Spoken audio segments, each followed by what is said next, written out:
What's up, everybody? Welcome to Racing Dudes Live, covering Fairgrounds, the last two races of the day. Save the best for last, the Rachel Alexandra Stakes, the Risen Star Stakes, major prep races for the Kentucky Oaks, and the Fairgrounds. With me, as always, Aaron, Jared, Mike, Somich.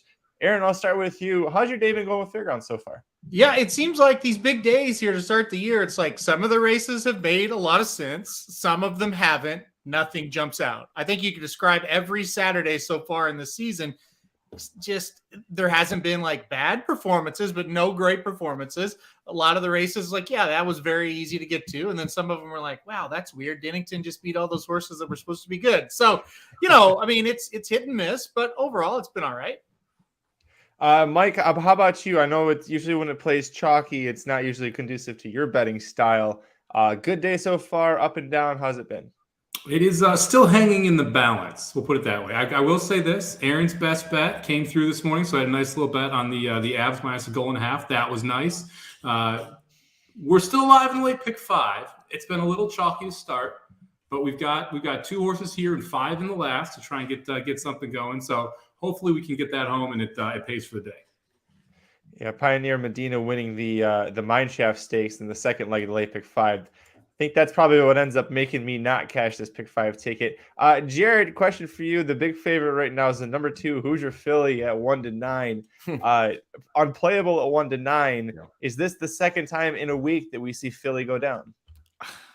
I mean, Eagles joke, nice magic. You didn't even get it. I'm trying. Yeah, no, I appreciate that, by the way. He's still recovering from the Super Bowl. I get it. It's okay. No, yeah, it's been a week for sure. No, no, you're going to see one Philly go down this week, and I don't know that she can be beat here. I get that there's low speed on the outside, but Hoosier Philly has been training great. Has looked. I mean, this is a horse that I believe is going to be, not that I think should be, but I do believe she will be on the Derby Trail, so to speak, next start. I think she'll roll here, and it'll be pretty. I don't know that. She was like, what was she? Somich 11-1 in the future wager. Yeah, well, that was just crazy money. That's crazy. But my point is, she was second choice. She was like the second horse choice. It's nuts. So. Obviously a lot of high hopes, and maybe like even if it's a Philly at this point, can we at least get a 3-year-old that we're like to Halterman's point? Like, can we at least get a 3-year-old we're excited about? I don't care who it is at this point. Yep. No, I'm with you. Kate Rock's last workout? No, workouts do not count. Look, I'm with Jared. Like, I was talking to a couple people before we got on, and they were like, "What? What? Other than the big one at the Fairgrounds, where you want to look?" I said, "Let's watch race 12 from Fairgrounds, Rachel Alexandra. It's not a Derby prep, but maybe we'll get a 3-year-old that runs really well." We kind of tuned in to Tampa last weekend, and we had the quote unquote big matchup: Julia Shining and Wonder Wheel, and they ran 2-3. Let's not have that. Let's see if somebody can step up. Even if it's not Hoosier Philly, maybe it's a great performance that beats Hoosier Philly. I'd take that even at this point. Yeah, last year we had Epicenter come out of this race looking pretty damn good. Or sorry, out of the Risen Star. As far as the Rachel Alexandra goes, you usually get some great fillies coming out of this one. Aaron, or I guess Mike, I'll go to you first because I know that you were too deep in your pick 5 ticket here. If Hoosier Philly loses, why is it Miracle that wins? Well, to me, the way you're going to beat Hoosier Philly today is going to the front and being able to gate to wire. I think it's going to be hard to outkick Hoosier Philly coming home. So you have to be in front of her and hold her off. And the only horse that has ever been in the lead that's in this field at the either quarter or half mile point is Miracle. So logically speaking, Miracle should get the lead, and no one else really wants the lead. They all want to stalk and sit behind, which is perfect for a lone speed because it means you don't get pressured. Means everyone just kind of sits and lines up behind you. You can dictate the fractions. I know Miracle has not been wonderful. Has quit off paces before. This is first time out of the Todd Pletcher barn. We're going 2 turns. If we can slow it down and have a nice length lead headed into the stretch and be comfortable, she could pull off the upset. Whereas it's going to be tough for a lot of the other horses to try out Hoosier Philly, right? Yeah, that's a little stale here. The odds were 22-1 when she posted it, but Dr. Miranda, this was her top pick. for the website for racingdudes.com. But hey, if you are watching us let us know in the live chat. Who do you like? We got 3 minutes to go here. Aaron, give me a cold exacta. Who's your filly over who's in second? I think the 5. I'm not going to overthink it. First of all, I don't hate Somich's logic. If you're going to try to beat Hoosier Philly, the 6 and the pace and all that kind of stuff, probably the right play. I got to think the 6 is going to fade because that's kind of what she does. So I like the 2 over the 5. I mean, I have no idea why the 5 is 20-1 in this spot.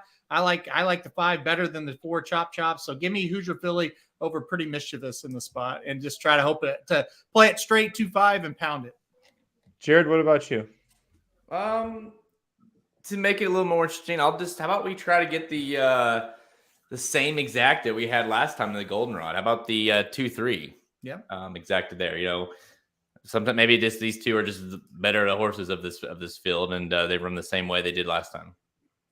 And it sounds like we're all kind of in agreement with passing on Chop, who was second last time out in her race. I'm so done with Chop, and she will win here now. I guarantee I just put her in the winner's circle, but I'm so over that horse that I cannot use her. And real quickly before this race runs, like you kind of mentioned how Epicenter came out of the Risen Star last. Like this race is highly productive for the Kentucky Oaks. I mean, highly productive. It's a serious prep, probably one of the best prep races that we have all year for the Kentucky Oaks. I mean, Clairiere and Serengeti Empress, Monomoy Girl, I'm a Chatterbox, Untappable, all kind of horses that have came through here and won this race. So definitely you would think if it is Hoosier Philly, and even if it's not, is going to be a real-time contender, especially if it is obviously the 2. A race that's so popular, even Bob Baffert, who never comes to Fairgrounds, won this race a couple of times, including with, was it Silver Bullet Day that he had? Yeah, he had Silver Bullet Day a long time ago as well. So, Mike, how about a trifecta for you? I know that you like Miracle as well. Who else would you use here? Would you put Chop third? Well, it's funny because I would not put Miracle underneath in the trifecta, because if she gets passed, it's all the way to the back, right? So if you're looking at a win bet or you're looking at multi-race bets, I like the 6. I think it's the most likely chance to upset the 2. If I'm playing a try, I'm looking at the 2 Hoosier Philly over the 1 Vava and the 5 Pretty Mischievous as the other 2, because Vava, I can draw a line through the last one. Pretty Mischievous, I agree with Aaron, is a logical horse to run behind Hoosier Philly here. So I would play a 2 over 1-5 try, and then maybe you want to run it back with like a small try, 6 over 1-2-5, so that you have some coverage if the 6 does win. But to me, the 6-horse Miracle is a win or last type horse. So I'm not putting that horse in the try if I'm playing it. I'm looking more for, the 1 and the 5, I think, are more logical underneath Hoosier Philly if the 6 isn't able to go gate to wire. A little bit of love in the chat for the 2-4. It's using Chop in second there. Dave Barista is going with 2 with a 4-5 with a 3 try. Can knock your socks off in third? That's an interesting one as well there. Let us know for as we get going here. Race about to go off. What you're thinking in the chat as far as your things go. Will she be? She's 1-5 right now. Is that what we end up? Her off odds end up being 1-5. I think so. Yeah, I think 1-5. I don't think you're getting anything higher than that. I thought 1-9. Probably she wasn't a 1-9 type, but yeah, 1-5. She's going to settle at. A weird thing, or not maybe a weird thing, but a thing to think about. Chop and Wonder Wheel hit the line together 3 races back. Now 2 races back. No, Wonder Wheel dominated. But kind of the point is Chop has been competitive with Wonder Wheel in the past. That's kind of one that was out there in our minds still that you think might be a good horse for the Oaks. Let's see how Chop finishes against Hoosier Philly. To me, this is a monster race because Jared's right. If you're a really good horse, you usually win this race, and you're a big-time Kentucky Oaks contender off of it. Hoosier Philly, there really isn't any excuse in my mind. If she's this type of horse, we've kind of run down this field, guys. It's not great. Like, we need to see her win and win pretty convincingly in the spot. The exacta pool is awfully interesting. If you don't like Chop, so the 2-4 exact is $3. The 2-1 is paying 7. The 2-3 is paying 15. The 2-5 is paying 7, and the 2-6 is paying 10. So if you can get around Chop here, you can get 7-1 or higher on any other horse running second in this spot too, Hoosier Philly, which I think gives you some really nice options if you do like any of those horses in second. don't hate that your use of the one a little bit there, Somich, as well. Vava, it's a horse I really liked the last time she started here. Just didn't run very well. Didn't have a very good break. Kind of had a tough trip. Got third. Maybe she bounces back today. Luis Saez back aboard, Somich. I thought that was a good thing to see. He was aboard that last race. He didn't give up and go to somebody else. Yeah, that last one's a complete line through it. And so if you back up past that race, you say, okay, I'm going to draw a line through that. Vava fits with everyone but Hoosier Philly in this spot. So and it really depends on what numbers you look at Hoosier Philly too. We have not seen her empty the tank yet in a race either. So you have a higher buyer figure for Chop Chop last time out, but Hoosier Philly has been much more visually impressive every single time she's run. Yep. How about this real quick? They're finally getting to the gate for this race. Play a double into the Risen Star. If you're going to do Hoosier Philly, who are you using with it? Aaron, I'll start with you. Oh, boy. Well, I like the favorite in the next race, so that makes it kind of tough. I would take the 12 and the 13 in the next race. Give me the 12 Croupy to kind of spice it up, but I do like Victory Formation an awful lot, so I would take the two horses towards the outside there. Jared, what about you? I'd probably, if I'm going to do it, I'd probably do Tappett's Conquest and I guess Victory Formation. I kind of like Harlow Cap a little bit, just from a sense of like if this thing gets stolen on the front end, I think it could be that horse. Mike? I'll change it up a little bit. Give me the 2 over the 9-10. You're getting 15-1 and 12-1 on those two. So I'll take 2 Phils and Curly Jack in the double. I don't think there'll be any value with 213. So I'm going to go 2 with the other 2 Brad Cox horses, the 6 and the 8 Angel of Empire and Tappett's Conquest. I'm going to back out of here so I can record this replay, but I will see you guys when it's when it's over. All right, here we go. I got to say, I'm more nervous about this race than I am the next because I really don't want Hoosier Philly to suck. Yeah, I mean, the worst feeling in the world, and I hope we don't talk this into existence, is if Chop Chop wins, and you're like, really? Yeah. Chop Chop knocked me out again, but only this time because she won. Yeah. All right, we are loading into the gate here. Everybody is in for the Rachel Alexandra, and they are off. Uh-oh. Not a great beginning for Hoosier Philly. No, Miracle also broke out. So you have the pace is going to be from the rail. Now Miracle's going to clear over and take the lead into the first turn. But Vava forwardly placed. That's a great spot for her. Hoosier Philly kind of in between horses, being forced back a little bit. Not the best ever. No, I didn't. This is not really shaping up at all like I thought it would be so far. I thought Miracle would be a little more clear than this, and I thought where the 4 Chop Chop is where Hoosier Philly would be. And I thought where Hoosier Philly is where Chop Chop would be. So this is going to be interesting. She's dead last. And they're not letting her, you're not letting him or her, get any kind of position here whatsoever. So she's going to have to be much the best. 25-second opening quarter as well. And look at this now. Chop Chop's backed off, and Miracle, well, now they come back. Hold on. I thought for a second there she was clearing Somich, but they're back on her now. No, he's loaded on Hoosier Philly. I think she just needs to have somewhere to run. Yeah, but this 6 is just going to have the everything. I mean, no one wanted to go challenge a 6. It's still very comfortable. Now, Miracle loves to quit, so we don't know what's going to happen yet. But okay. The big horse is winding up, but she's got work to do. So we're going to see here. It's not easy to make up a ton of ground in this stretch. You're going to have to go 4 wide to do it. Vava coming up the rail looking good as well. I think we're going to see an upset. Just not sure who it's going to be here. Come on, 6, dig. Oh, boy. I think the 5's going to get Come on, 6, dig. Hoosier Philly is empty. This is going to get close. Come on, 6, dig. Oh. Come on, 6, dig. Pretty mischief. Gets it done. Miracle ran a big race, too. Look how clear they are. And we are once again sitting here with this 3-year-old crop going, where are the horses? I mean, well, at least it wasn't Chop Chop, but still, like, good Lord. I mean, it's just, I understand she had a tough trip, but she just quit. Just to kind of put in perspective what we saw. Now, first of all, let's give Pretty Mischief some credit. Two wins in a row, 2 stakes wins in a row. She's doing exactly what she should be doing. So I will give her a ton of credit. The horse that ran second, and this is not a knock on Somich, the horse ran great, and it was a decent horse to use because of the pace. However, this horse is eligible for a non-winners of 2, and this horse has never raced outside of New York bred company. She has 1 win and 4 starts, all against New York breds. She just got second and beat Hoosier Filly. So that's what we've got, right? This is another very disappointing 3-year-old race as far as projecting to, do we have a good crop, whether it be male or female? I have a feeling we're not going to see Hoosier Filly in a Derby prep after that one. You're sitting there with 11-1 on Hoosier Filly. First of all, you're an idiot. Second of all, I don't think you're cashing it.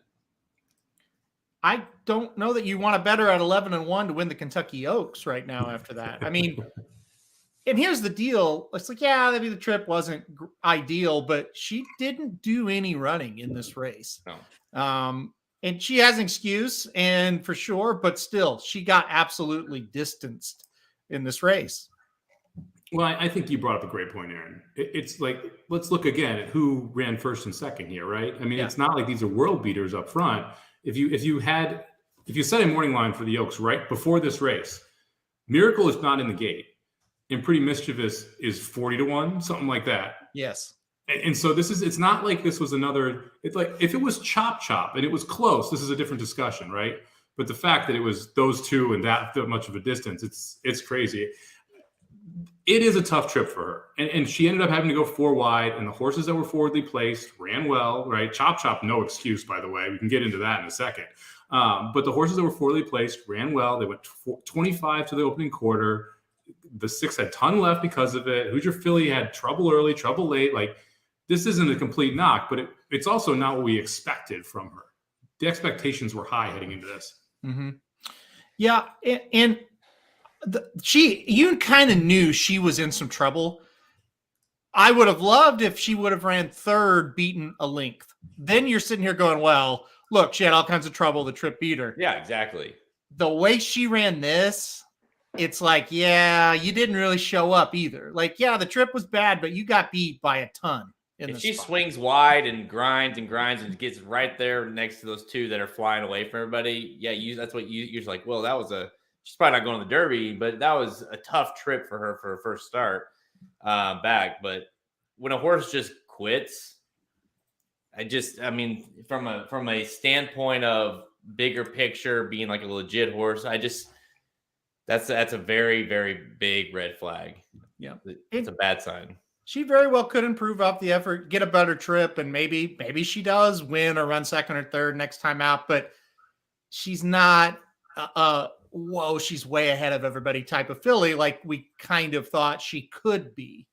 She's not that, and that definitely proved it. Yeah.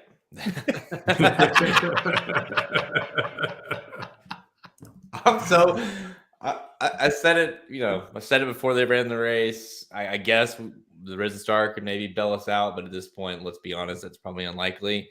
Can we just get Forte and Cave Rock back, please? I don't even care. Like, at this, these horses are awful. It'd be nice to have the 2 of them back. It would be nice to have 2 of them back. I do have to say, I'm pretty excited about this Risen Star that's coming up. We have Harlow Cap, the first Baffert to defect from the barn and heading over to the Asmussen barn. By the way, is Asmussen still stuck on 9999? Yep. So you're telling me a Bob Baffert trainee could be at Asmussen's 10,000 point? Possible. Oh, that's wonderful. Gotta love the irony there. But this is going to be a fun race. We get to see that for the first time. Victory Formation coming back for the first time. Curly Jack, where if you talk about the trip he had last time, maybe it was better than Instant Coffee in that race. Instant Coffee now has moved forward to one of the top 5 or so Derby contenders as well. So a little interested in to see what Curly Jack can come back and do. Tappett's Conquest stretching out. He should run well. You got 2 Phils who ran second in LeCompte, which got flattered today by Dennington. So all of a sudden, we may not see a superstar today, but this is a wonderful betting race and a very interesting race to talk about as well. There's no doubt we could see something out of this. There is no doubt, you got, first of all, you got 14 of them. So you got a better shot. 1 or 2 might be decent. You got more horses, but you do have multiple horses that are on the cusp, kind of. We're just waiting to see, can they step up today? Where a lot of some of these other preps, it's like, well, we got one or two that might be able to do it. We got multiple shots with this one, so we'll see what happens here. I'm kind of with you on it. It is a great betting race as well. And the bettors are showing it. Early betting right now, the favorite is 2-1 victory formation. So pretty light favorite compared to what we've been seeing today. Just before we move on, is there any kind of, with Pretty Mischievous, is that a horse? I mean, I don't want to take too much away from the victory there. The horse has won, now 4 of the last, over 5 career starts. Now a greatest stakes race, won the Untappable before this. Like, we talked about how much this race in history has been a very productive race for the Oaks. Is Pretty Mischievous getting to where you're interested in her in the Oaks? I mean, I don't know how you can't be, just based on the fact that who are you interested in? That's the problem. Like, I don't think she's that impressive, but she's strung together 2 wins now. So, yeah. And she beat the Alley's Look last time out, who came back and won, beat Chop Chop. So that's a better win. I'm probably looking forward to betting against her next time out. I'm not sure who is going to beat her, though. That's really the problem. I think, trying to Aaron's point, where I wasn't blown away by this performance. This is going to be a performance that gets over bet. You're going to see her as a favorite, probably a pretty short price favorite next time out. I'd love to take a shot against her, but I'm not sure I'm going to get the right horse in that race to take a shot with, if that makes sense. Yeah, exactly. What's a horse? What's the horse? I don't know. Yeah. Big peak at any horse that he's got in there that's like 20-1. Yeah, I don't know. At this point, with these 3-year-olds, like, you just ask, and it's similar to, it's maybe even worse, because maybe Forte comes back and is awesome, and we're like, hey, you know what? That's all we needed. It's like, but as we look here in the Philly side, it's just like, who is it? Who's it gonna be? Because we Wonder Wheel, couldn't get the job done. Now Hoosier Philly was awful, and who knows with her? So it's tough. I mean, you've got a very, very good performance from Arabian Night that in normal years you'd go, that's really good, but we're going to have to progress. But as you just keep seeing 3-year-old after 3-year-old, it's like, well, actually, just being kind of good, really good, that's probably going to be good enough at this point. And, a lot of people talking about Forte. I don't know that that's a real lock that he comes back that strong. I mean, after what we're seeing, I don't know. I mean, maybe a horse like Tap and Trice, Jared. Maybe that's the one that's just kind of peaking at the right time right now. Maybe. And it kind of has that feeling of, if it isn't Cave Rock, or Forte, because those are obviously the 2 big ones there that we haven't seen yet. It definitely has the feeling of it's a horse that is going to peak at the right time, and that's what's going to win. Run their best race the first Saturday of May. And that might be the case for both the Oaks and the Derby. I hope that I hope one of those 2 come back and look good, because it would make our lives a lot easier if you just say, you know what, these are clear. This is clearly the best horse. All these other ones are awful. I guarantee you won't get a bigger price than last year, though. So at least there's that. Yeah. All right, Matt, did you want to jump over, talk a little about Santa Anita's 8th before we jump into the Risen Star here? Oh, yeah, that's right. I totally forgot that I'd suggested that. Yeah, let me pull that up. Lead us in. So we've got the 8th race coming at you from Santa Anita here. Optional claimers going 7 furlongs, 75,000 in the purse here. Pretty interesting race. You got Ain't Easy coming out of the Grade 1 La Brea, who's in the 2 post, sitting at the board at 9-2. Your current favorites, Bob Baffert trained at Dare Manor, even money in this spot, cutting back to a sprint for the first time since her 2nd race of her career at Del Mar. Aaron, I thought this was a kind of a tricky one. I went through it. I ended up on the 2, Ain't Easy, trying to take this field gate to wire because I didn't see a ton of other speed in here, going 7. Where did you end up in this spot? I'm with you. I think it's the 2 or the 5. I think that's the 2 that's got a big shot here.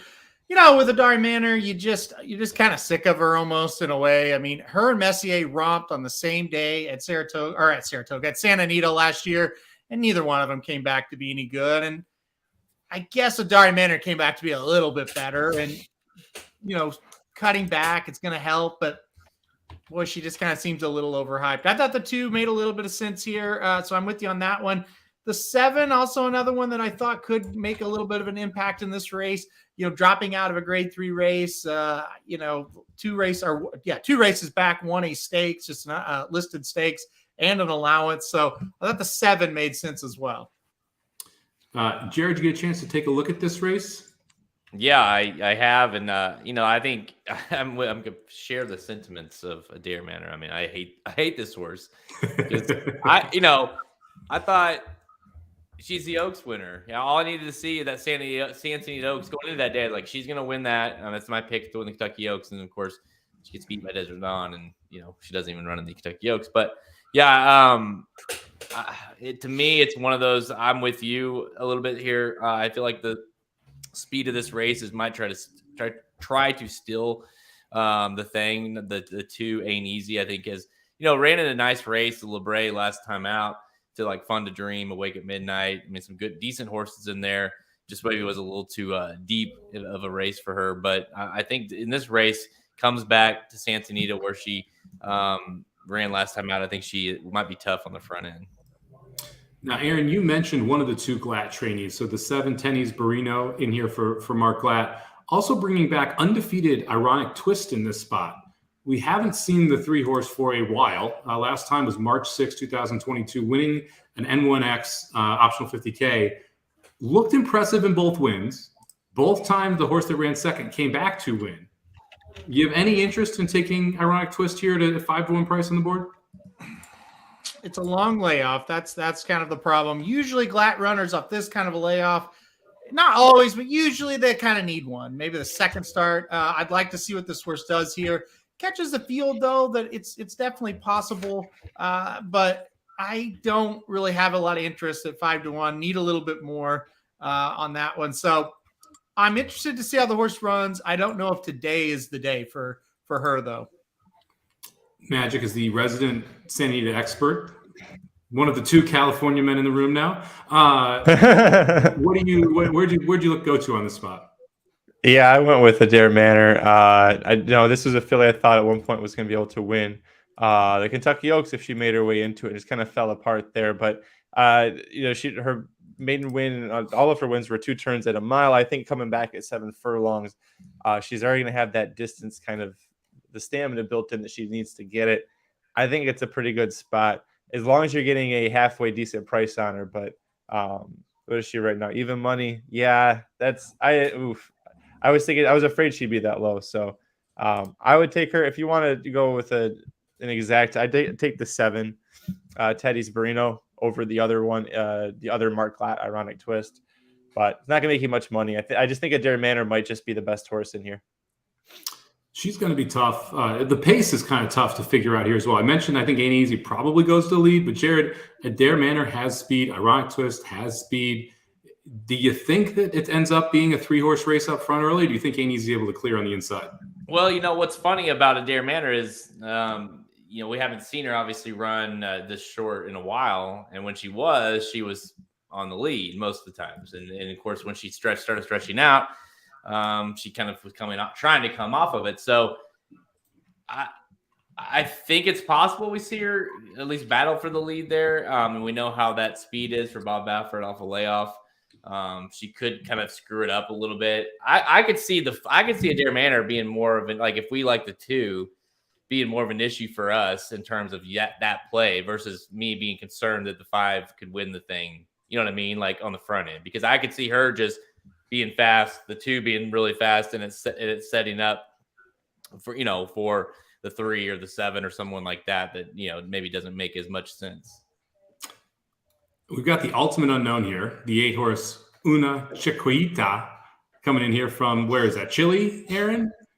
What do you do with these Chilean horses? Do you play them in spots like this? Do you like to pass at them? It's interesting. I think Barrios rides pretty much every single one that comes to the U.S. right now. Is this a horse you looked at all? I pass on 99.9% of these until you see a race. Now, if it's one that maybe came over here and we saw it run on like that day they used to have at Gulfstream where all those horses come in and they run, I forget what they called it. The Caribbean Celebration Day. Yeah, whatever it was. Anyway, I would watch that and look, and if they kind of got to look at them, see what they look like at that day, and then maybe you would play them. But no, I mean, with these, I just tend to stay away until we see a race out of them. So I didn't have a ton of interest in the gate. Yeah, this is we've had a couple that have come over, but it can be tricky to try to handicap it because you see those grade 1 running lines in Chile and they come over to the US, they're in an optional allowance. You're like, kind of maybe does it fit? But if you look at the purse money, it's just super small in those spots. All right, so we're about 3 minutes to post here. Magic, you said you're going to take a Dare Manor here, so we're not going to let you pick a 4 to 5 shot. So you got to give us some type of exotic. What are you going to do with this race? 5-7. Teddy's Brino, which is still pretty chalky, but way to really step out on a limb there, Magic. All right, Jared, what are you doing with it here? Hey, I'll go a little. I'll get a little more creative. I'll go. I'm gonna go 2-6. 2-6. The 50 to 1 shot 6. There you go. You got to explain that. You can't just say you're going to go 2-6. That's not allowed. I got to say why. This is a horse that used to be trained by Brad Cox and was pretty good out at fairgrounds. Won 3 in a row until the horse was claimed. Then came out here, has not been awesome, but did get a win last time out. Of course, not here, but it is coming back to Santa Anita, or trying to run at Santa Anita for the first time. The horse has rattled off 5 wins and 10 lifetime starts. You got to think maybe if this horse can get anywhere near back to where it used to be, maybe we can get a piece of this thing. But more than anything, I'm just trying to get some value because I don't like anyone in this race really. And obviously, I'm not playing a Dare Manor second. So that was a wonderful job of kind of wordsmithing the numbers there. 5 out of 10 races. Only race 1 out of the Brad Cox barn, the Turf Paradise. Hey, you know more than anybody. How do you find long shots, right? They don't make a lot of creative, baby. I love it. All right, Jared going 2-6 ain't easy over Malibu Marie. Aaron, let's throw some sense into this conversation. What are you going to do? No, I'm not going to say that. Listen, we've seen some weird things happen. I'm not going to go 2-6. I am going to go 2-5. The exacta for that 2-5 is not paying too bad. Let me look it up. I just did. 16 bucks. Let's see. What is it? 16 to 1? Yes, sir. Yes, 16 to 1. I'll take that all day. 2 over 5. I am going to key on the 2 and the 3. I think Ironic Twist comes back pretty strong here. I don't want to take a piece of a Dare Manor at this price. So I'm going to play a $20 exacta 2-3 and a $10 exacta 3-2. So I'm doubling the weight on the 2-3 versus the 3-2 because I do like the 2 a little bit more here. Ain't easy going to try and go gate to wire. All right, we're 0 minutes to post. Look at that. It's like we planned it or something. We're getting good at this, guys. All right, Magic, final thoughts. What do you think happens here?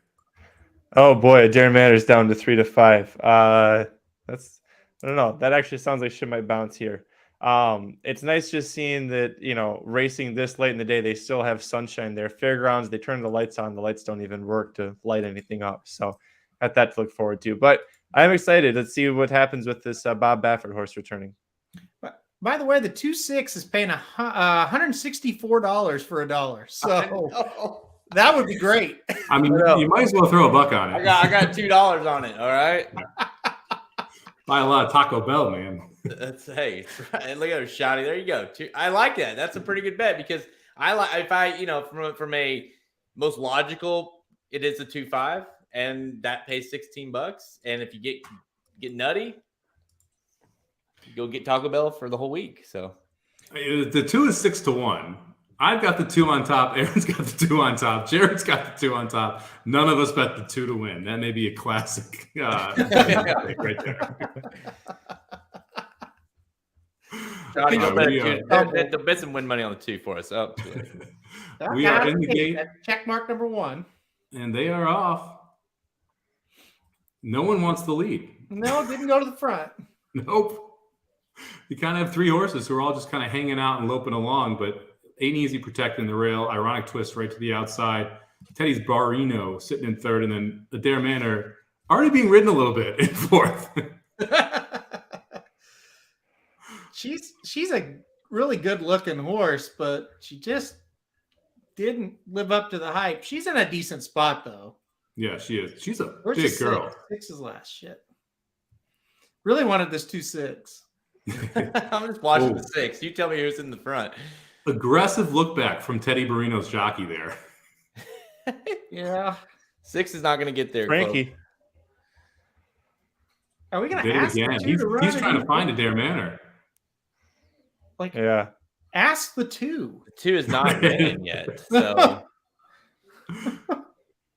2's done. It's going to be the 7, maybe 7-5. Man, I had that backwards. It's gonna be Here comes a 7-5. Dare I said Manor. 5-7. It really seemed like at no point that 2 was asked to run, didn't it? No, I don't know what that was. Frankie with the smart lookbacks, he knew the only one that could beat him was a Dare Manor. 7-5. Did you box it, Magic? No. No. I mean, they're the top 2 choices. I don't think boxing that would have made a whole lot of sense. 7-5-3. The two glass with the Baffert. Oh, Yeah. geez. Can we go back to Fairgrounds before we can be disappointed yet again?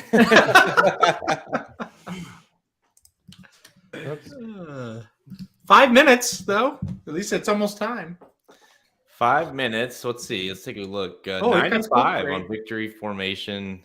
2 fills is 5-1. 92 on Tappett's 92 on Tappett's Conquest. Harlow Cap at 5-1. So that's interesting.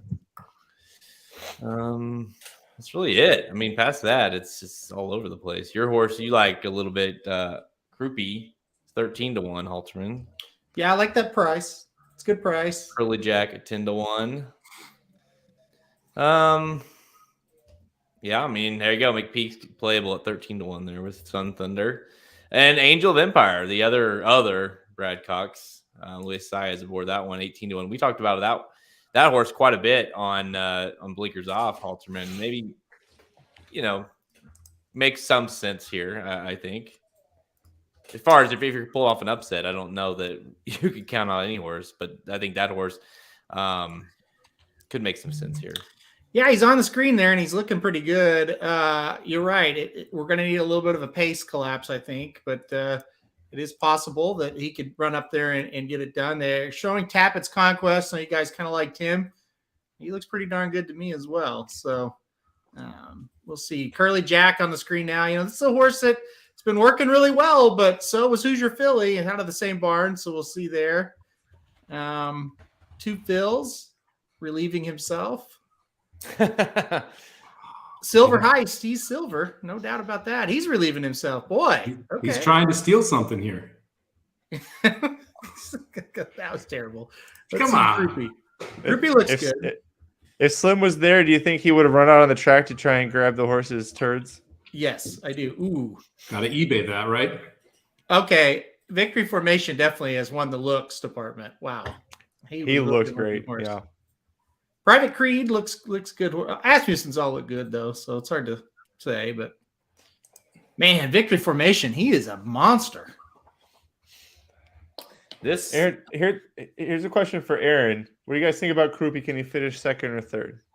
Yeah, Rashawn, I really believe Croupy can finish second in this race or even win if he can repeat the last race at Aqueduct. So if you watch that race back at Aqueduct, he got beat by, I think it was either neck or nose to Slip Mahoney, but they were 15 links clear of everybody else. So let me tell you something. Those two absolutely laid it down in that race, and I was very impressed. Now, the problem is he hasn't really shown that kind of ability in his other races. He's been a little bit more of a grinder instead of one that showed that burst. But if he has improved, and that's kind of who he is going forward, he can absolutely hit the board. He could even win if the pace comes back to him. I had the 12 in second. I really, really like that last performance, but with the one asterisk of, hey, he's only done it once. So we really need to see it again from him. Well, and Croupy's interesting. If you go back to this Croupy's second career start, was about 7-5 favorite against Instant Coffee at Saratoga. There was buzz around Croupy as being one of these horses that could be a Triple Crown horse last August in New York. That first effort as a 3-year-old was phenomenal. You mentioned it, Aaron.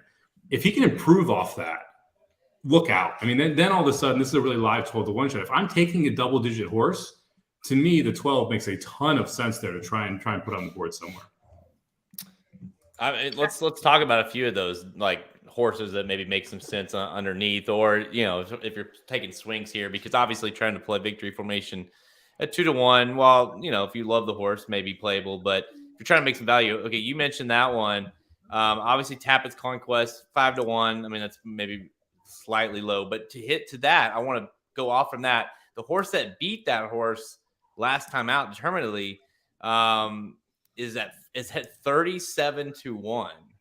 And I'm not a huge fan of this horse, but at the same time, this horse also has won 2 of the last 3, has ran well. You got to think, I mean, if you're getting 5-1 on one and 37-1 on the other, that horse has some kind of value. And then I also think Angel of Empire. I mean, I think that horse is just not being bet enough. And the horse that got beat got second to Victory Formation last time out in the Smarty Jones. And, everything you could argue this horse really wants to go long and hasn't had the opportunity to do so. So I think Angel of Empire could definitely improve. And that price is especially playable to me.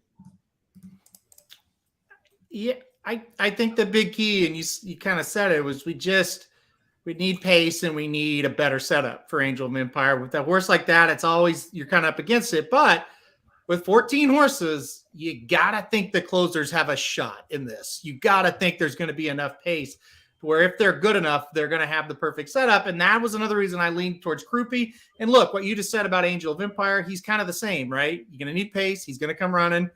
He's going to come with a kick. Yeah. Well, I think they're both wonderful horses underneath, too. If you're playing tries, playing supers, I think the 6 and the 12 both make a ton of sense there.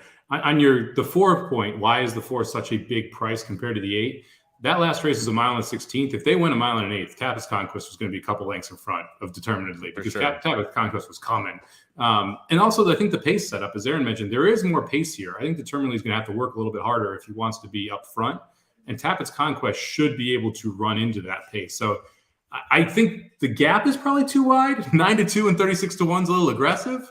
But I do think that you should see Tappett's Conquest as a decent favorite over determinedly here if you're looking at head-to-head. I mean, I agree. Tappett's Conquest is my top pick of the race, so I definitely feel that. I just, the discrepancy there. The more I look at this, the more I like the 6, especially from an underneath perspective. I just, got second to Victory Formation, like I said, and that horse obviously is the favorite here. And I don't know that the horse was necessarily gaining on the horse, but definitely wasn't losing much ground either. And it's like, if you just can, maybe this horse wants to try something longer, which Brad Cox obviously, and plus gets the pace, which I think he will, because there's plenty of pace in here. The horses that want to go, plus that Victory Formation is going to have to be asked at least somewhat early on to kind of get position. All right, we are 0 minutes to post here. They're walking around the gate. Let's not bury the lead here. Top pick and trifecta bet. Aaron, you want to kick us off? Yep, number 13, Victory Formation is my top pick. I think we're going to see a good one at a mile and an 8th. I think he is going to stretch out very well. But, I concede that this is a really good field. So I've got the 12 in second, Krupe. I do like him quite a bit. I like the 8, Tappett's Conquest, in third. So let's just box those 3 up in the try and see what happens.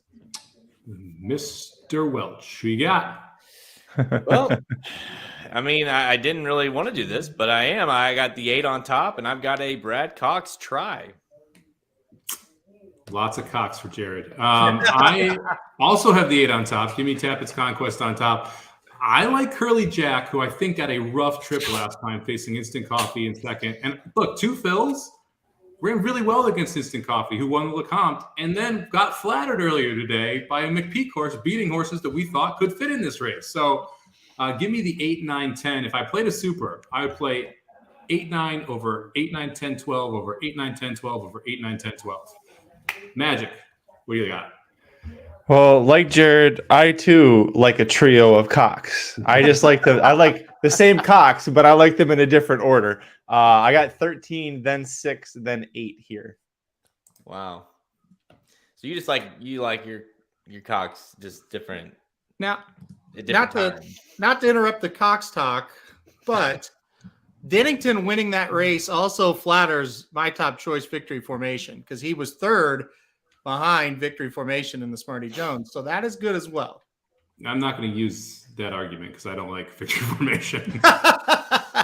Exactly. Now, all kidding aside, this is a very important race. I think we've all said it many times. Huge race for Victory Formation because he definitely feels like the one of this bunch that could be the next level good that we've been waiting for, but he would need to come and run really, really well here. I'll be impressed if he wins.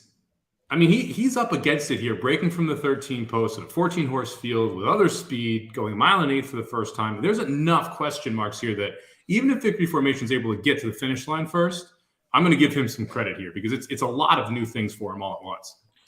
For sure. They've built him up to this distance, though, so I don't buy the, hey, 1.8 miles for the first time excuse. I think they've really pointed towards this. Now, the post could be a problem if he doesn't break well, I agree. The pace, facing a horse like Carlo Cap, that's kind of new for him. He hasn't really faced pace like that. So I do agree with that. But the distance thing, he better do it. Like, you better see him run well, or I'll be fairly pissed actually at him. So I'm fairly confident if he wins, he will handle the distance. yeah, that's true. Yes. yeah. This is fun. This is always a fun race. We'll see. I mean, Fairgrounds is kind of on the come up, right? I mean, we think about last year, Epicenter coming through here. It had not been a wonderful Derby route. And it seems the last couple of years to get better. And it makes you a little more excited about these type of races. Asserson also going for win number 10,000, has both the 5 and the 14 in this spot. So keep an eye on those two as well if he's able to get the job done. We've got, 3 left to load here? Dude, I got to say, the chat blowing up, and it is all over the place for this race. I don't know if I've seen anyone agree on any pick here. That's what makes a fun race. It's the favorite's a lukewarm 2-1, right? Like, even if you love Victory Formation, this is great. If you like pretty much any other horse, you're getting some value on it. Like, this is one of those wonderful races that you're able to bet. And yeah, they need to light this track up a little bit. Let's do it. Tell me who broke. All right, Victory Formation broke well, and he's working his way over.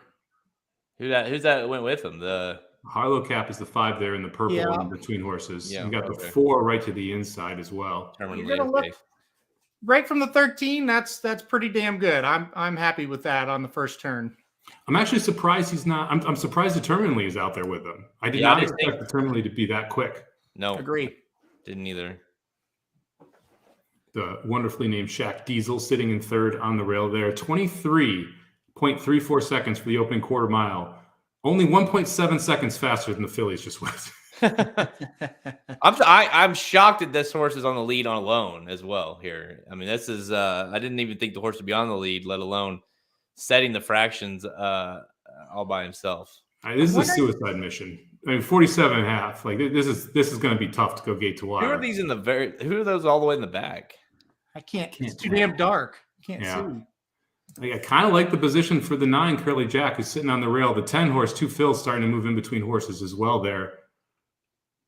Yeah. 4 is going to throw in the towel here. I don't know what Victory Formation is going to do here, guys. Yeah, he doesn't look like he's doing much running yet. Where's the 8? It's hard to. I mean, how can you see anything? I know. It's really hard to see. I think Victory in 12th place coming up the rail. Way back there?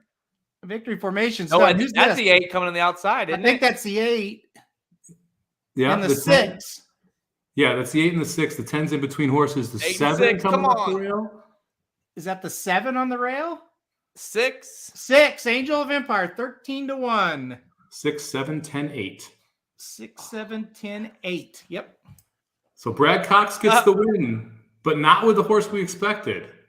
No, Victory Formation was awful. Yeah, he was awful. That's always fun when you're right and you're wrong. And Nick Peak getting second at a big price. And hey, there you go. Angel Empire. I kept saying it while we were waiting. That horse kept growing on me. 13-1. Just completely forgotten in this race. Obviously liked the stretch out. Plus it helped that this was, shit. Here we go again, right? I know Brad Cox won, but I guess he looked okay. I don't know. Looks like Determinedly ended up finishing last after setting the fractions. Shocker. 12 Croup, was running late. Maybe Foley's looking for the Belmont. Tappett's Conquest got 4th. Okay. White finish. Immediate reaction. Is this an actually productive race? No. No, I don't think so. Number of horses from this race who make the Derby gate, over under 1.5. Well, he's in now because he had 0. He's got 50 points here. His first 50-point race. Sun Thunder. Did Sun Thunder have any points going into this? I doubt it. No, nope. But McPeak will get him in there, I think. I'd go over. Yep. Because they might be 2.5. Curly Jack and Two Phils have points too. Again, maybe. Yeah. I'd go over. You watch Angel of Empire finishing. I think that's a pretty nice horse. That was a good race. You guys, I thought the 8 was going to win. Your guys' 8, and he just kind of. Bleh. I'm going to have to go back and watch this replay like 3 times and use a flashlight on my freaking screen so I can see where these horses came from. Because it was so hard to follow them around the backstretch to understand who was making moves where. Yeah, we think it's over, Jason. I don't know. I mean, they're showing the 6. I thought they were still racing. That's why they were showing the 6. I don't know. Yeah, you're right. You got to watch it again because shit, man, you couldn't see anything until really the stretch was there in front of you.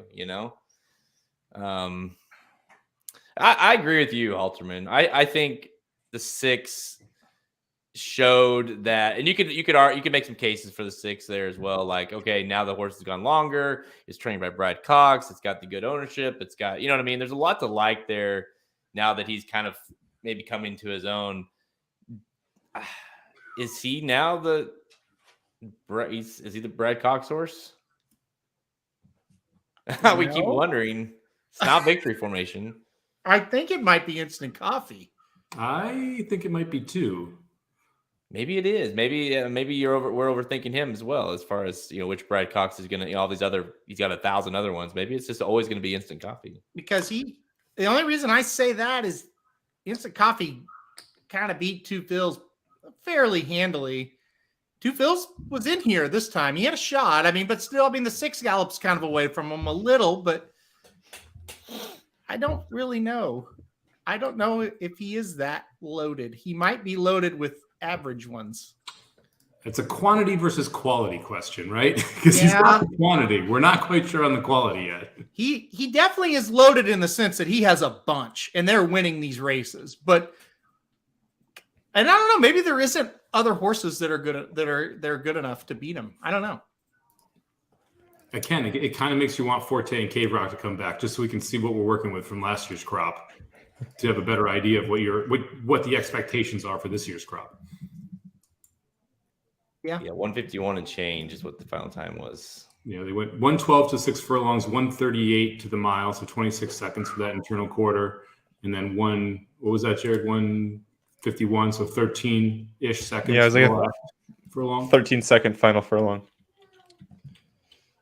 Is that good? This track's kind of slow, so I'm not going to bash it, but generally what we've seen is that you need to run about a 24 and a half final quarter mile if you're going to win the Derby, and none of these horses came close to that. So we'll see. Other horses we haven't mentioned: Curly Jack, nowhere to be found; Harlow Cap, nowhere to be found. Well,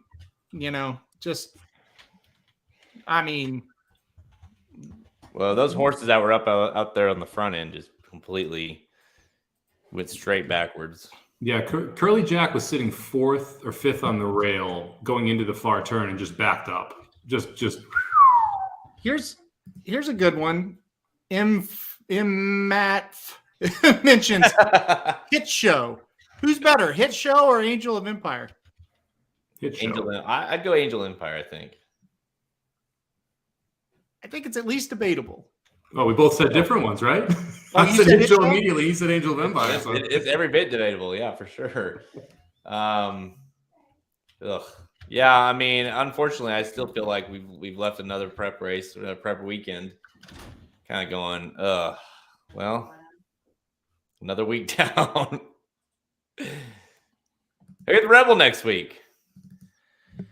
I kind of like Aaron Papatrice comment. He kind of keeps moving up my rankings every time I see these prep races run. He's probably better than those horses. Probably. Right? Yeah. Maybe. Yeah. We're going to see him in Florida in a couple weeks. All those horses that Vinny claimed this week that were running in this race, none of them were Angel of Empire, were they? No, he had 3 running. He did get a third, and then he also ran the other ones. Yeah. Oh, what a shame. So what do we have on next week's schedule here from a Derby prep perspective? We have the Rebel. Hey, headed to Oaklawn. Yes. Should be. I hope. Right? I hope. Cave Rock's running in that, right? No, he's not. But that was the target. He's not. He might work out the day that it runs, but like Shotty said, we got Verifying, we got Gun Pilot, and there are some more that it's like, yeah, they could jump up, but we got to do it, and that's the thing. And we'll see if they can. Giant Mischief's going to be for that race. I'm sure Baffert will send somebody to the Rebel as well. So we shall see. Guys, I still think it's going to be Carmel Road is going to be who he's going to bring. Well, it could be. I'm trying to think of who it would be because he's saving a bunch for the San Felipe. Arabian Nights not going to be there. Carmel Road, he's on the fantasy team, so I check. I'm watching every work. He's working out a ton. Yeah. I'm just trying to think where he's going to go, and it feels like maybe he thinks he can go steal the Rebel on the front end or something because it's not necessarily the toughest of races. No, you're right. It doesn't seem it. Damn those question marks. Yeah. Sorry. Hey, just for Somich, can you at least put is working in parentheses? So like a beast. Yeah. So yeah, the Rebel has been moved to February 25th. They ran it. They've started that 2 years ago when Oaklawn changed their schedule. Used to be the 3rd weekend in March. Now it's the last weekend in February. So we'll see. We'll see. I am hopeful, but I was hopeful for this race. I don't know. And again, you have to watch it back. I think Angel of Empire is pretty good, but boy, it doesn't feel like the rest of them are that good. Yeah. There's not a lot of that race, at least first thoughts, where you're like, yeah, I think that horse maybe better come next time, or It didn't seem like there were a ton of excuses, right? Yeah. I mean, so the trip from Victory Formation was as good as you were expecting from that 13 post. Yeah. Went a little bit fast, but about as like you're going to do that in the Derby, so that you got to go a mile and a quarter and do that if you're going to be able to win. I want to watch a replay because maybe there's some trip trouble from horses that were trying to come from off the pace that couldn't get through all that jazz. But I'd be surprised if anyone outside of the winner than your top 10 this week, Aaron. I don't know that the winner will be in the top 10. It'll be close. I agree. Well, Halterman, I'll ask you because you're out of all of us. I mean, you were very high on Victory Formation in this race. So how disappointed are you? And what do you think happened? Like what do you think in the future? You think they're done with the horse? We talk a lot about how these guys like Cox have so many options that when one of them doesn't run very well, you may not see them again, at least on the trail. What do you think they're going to do with him? Considering his break and his trip, I could not be more disappointed. If he breaks badly, he doesn't get a good position, he's parked out wide, not that upset, but I thought if the backside, the horse, if he's good enough, is at least going to be running at the top of the lane and at least hit the board. So very disappointed. I think they'll try him again, but this was beyond disappointing for me. And I don't think he's very good based on what we saw today. I think that's what my main takeaway. Well, let's put a little silver lining on the cloud, right? Essential Quality ran an absolute dud for Cox a couple years ago at Fairgrounds.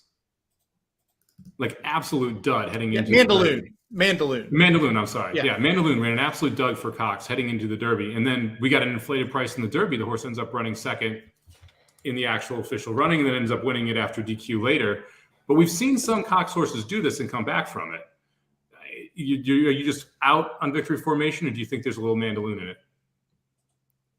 The difference on that race with Mandaloon is he had won the race before very impressively, and then he came back and he didn't look good. I don't know. I guess you could say, victory formation did win the Smarty Jones, so maybe it's a little bit of the same. But yeah, no, I'm pretty much out on him. I mean, that was really bad.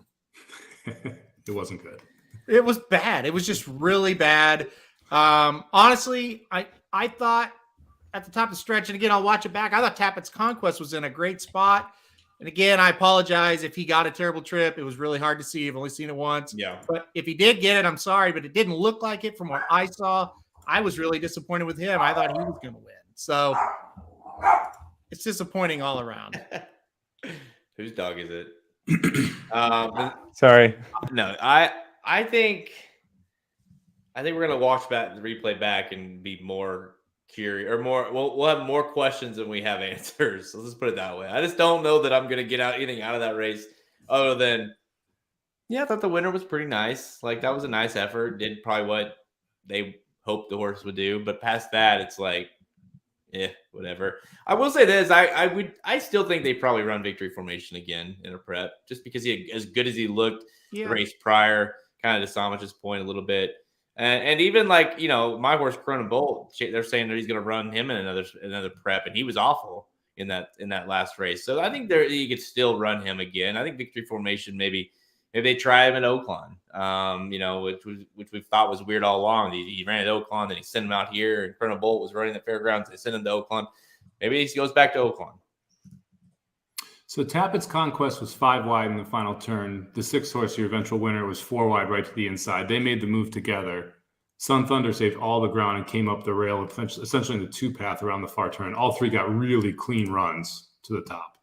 They just showed the head on the fairgrounds feed. Sun Thunder, definitely watching it live, felt like the horse that did get that clean inside trip you see sometimes. So that doesn't surprise me that you're saying that. So basically the 2 Cox horses that came from the back moved in a pair, and the 6 out galloped the 8, basically. Yep. More or less. Was the 6 a little inside of the 8 and was able to out gallop them. I gotta say, like, 2 Phils may be the most impressive race here. When the charts come back and we see where 2 Phils was early, because 2 Phils was in the second group of 3 horses at the top of the turn, in between them making a move. Inside of him was the 9, outside of him the 13. They finished way back, and 2 Phils finished right up there with the top 3. So I may actually upgrade 2 Phils coming out of this. He feels like the horse, right? That it's like he's just there. He's there every time. He's kind of consistent.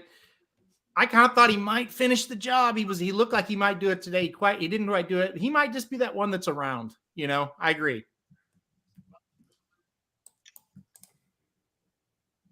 All right. Well, I think it's about time to wrap this up, Magic. You want to talk a little about what we got coming up this week? Yeah, we got the Rebel Stakes coming up this week, so we'll have a preview for that. Aaron, is it the Martha Washington that we have this weekend as well? No, it's the Honeybee. The Honeybee comes first. I couldn't remember that. But we'll have previews for that, as well as other major stakes races at racingdudes.com. So check that out. Aaron's top 5 for the Derby. It'll be out on Tuesday. You're looking at it on screen right now. Victory formation was 4th. He's definitely going to fall. Verify very likely moves up into 5th place then. And he's got the big race coming up at the Rebel Stakes next week. So we got all that to look forward to. Real quick, we'll close out with our top picks for the Derby. I'm going to go with Cave Rock. I'm still believing in him. He hasn't shown me why he can't. Not yet. Mike? Ooh. Yeah, give me Cave Rock, baby. Forte. Give me Tappet Trice. I don't hate it. Whoa. Okay. I'm gonna double up on that and make you guys say he gave us that one, Tappet Trice, but you can't pick Cave Rock or Forte. Who's your pick?